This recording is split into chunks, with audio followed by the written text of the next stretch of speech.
রাষ্ট্র কাঠামো মেরামতে ৩১ দফা বাস্তবায়নে বন্দরে দফায় দফায় বিএনপির জনসভা ও লিফলেট বিতরণ।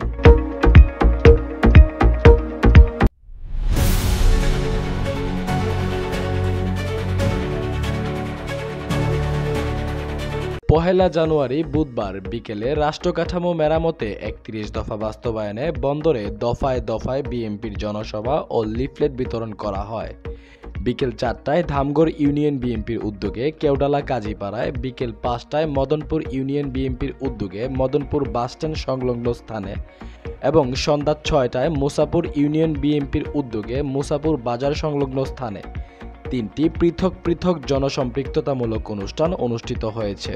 রাষ্ট্র কাঠামো মেরামতে ৩১ দফা বাস্তবায়নে বিএনপির জনসভা ও লিফলেট বিতরণ অনুষ্ঠানে প্রধান অতিথি হিসেবে উপস্থিত ছিলেন নারায়ণগঞ্জ মহানগর বিএনপির আহ্বায়ক অ্যাডভোকেট শাকাওয়াত হোসেন খান এবং প্রধান বক্তা হিসেবে উপস্থিত ছিলেন নারায়ণগঞ্জ মহানগর বিএনপির সদস্য সচিব অ্যাডভোকেট আবু আল ইউসুফ খান টিপু।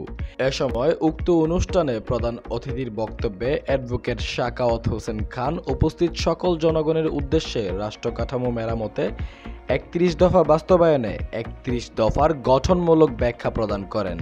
তিনি আরো বলেন, জনগণকে সাথে নিয়ে ৩১ দফা বাস্তবায়ন করতে হবে। জনগণের টাকা তারা দুর্নীতির মাধ্যমে, সন্ত্রাসের মাধ্যমে লুটপাট করে তারা হস্তগত করেছে।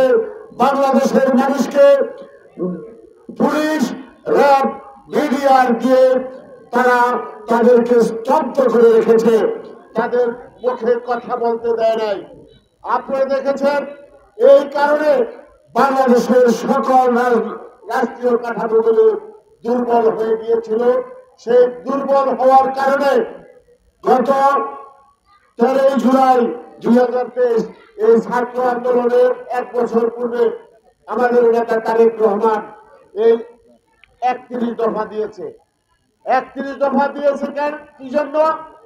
যে অসুস্থ বাংলাদেশকে সুস্থ করার জন্য, এই বাংলাদেশের মানুষের ভোটের অধিকার প্রতিষ্ঠার জন্য, এই বাংলাদেশের যে মানুষের ক্রয় ক্ষমতা, দ্রব্যমূল্যের দাম যেভাবে হু হু করে এই দুর্নীতি কারণে দাঁড়িয়েছে, সেটাকে কমিয়ে আনা, এই দেশের মানুষের বিচার নিশ্চিত করা, এদেশের মানুষ যাতে আদালতে গেলে ন্যায় বিচার পায় সেটা নিশ্চিত করা। স্বৈরাচার আওয়ামী লীগ সরকারের অন্যায় দুর্নীতি তুলে ধরেন এবং রাষ্ট্র কাঠামো মেরামতে ৩১ দফার সার্বিক দিকগুলো তুলে ধরেন অনুষ্ঠানের প্রধান বক্তা অ্যাডভোকেট আবু আল ইউসুফ খান টিপু। বলতে চাই, আওয়ামী লীগের ইতিহাস, দুর্ভিক্ষের ইতিহাস, আওয়ামী লীগের ইতিহাস, রংপুরের বাসন্তী হত্যার নিবারণের ইতিহাস, আওয়ামী লীগের ইতিহাস, গণতন্ত্র হত্যা করার ইতিহাস, আওয়ামী লীগ ইতিহাস, বাক স্বাধীনতা হরণ করার ইতিহাস, আওয়ামী লীগ ইতিহাস, মানবাধিকার লঙ্ঘন করার ইতিহাস, আওয়ামী লীগ ইতিহাস, মৌলিক অধিকার কেড়ে নেওয়ার ইতিহাস, আওয়ামী লীগ যখন ক্ষমতা এসে খুন, ডাকাতি, রাজধানী, দর্শন, ব্যাংক ডাকাতি, লুটতরাজ এবং মানুষের মুখের হাসি কেড়ে নিয়েছে। সাংবাদিক, বুদ্ধিজীবী, ডাক্তার, ইঞ্জিনিয়ার, সুধী সমাবেশের কাছে ৩১ দফা দাবি তুলে ধরেছেন। কি দাবি তুলে ধরেছেন? বিএনপি যদি ক্ষমতা আসে, আওয়ামী লীগকে জঞ্জাল সৃষ্টি করে গেছে, জঞ্জাল সৃষ্টি করে গেছে, দেশি বিদেশি ষড়যন্ত্রের কারণে দেশে যে অবকাঠামের যে অপব্যবস্থা হয়েছে, সে অবকাঠামের সংস্কার করে ৩১ দফা বাস্তবায়ন করে বাংলাদেশে ২০ কোটি মানুষের মুখে হাসি ফুটানোর ঘোষণা দিয়েছে। ধামগড় ইউনিয়ন বিএনপির উদ্যোগে অনুষ্ঠিত জনসম্পৃক্ততামূলক অনুষ্ঠানে সভাপতিত্ব করেন ধামগড় ইউনিয়ন বিএনপির সভাপতি জাহিদ খন্দকার। মদনপুর ইউনিয়ন বিএনপির উদ্যোগে অনুষ্ঠিত জনসম্পৃক্ততামূলক অনুষ্ঠানে সভাপতিত্ব করেন মদনপুর ইউনিয়ন বিএনপির সভাপতি মোহাম্মদ মামুন।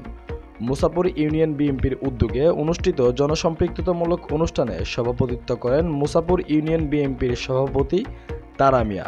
এ সময় বক্তারা তাদের বক্তব্যের মাধ্যমে বন্দর থানা বিএনপির সাধারণ সম্পাদক নাজমুল হক রানার নিঃশর্ত মুক্তি দাবি করেন।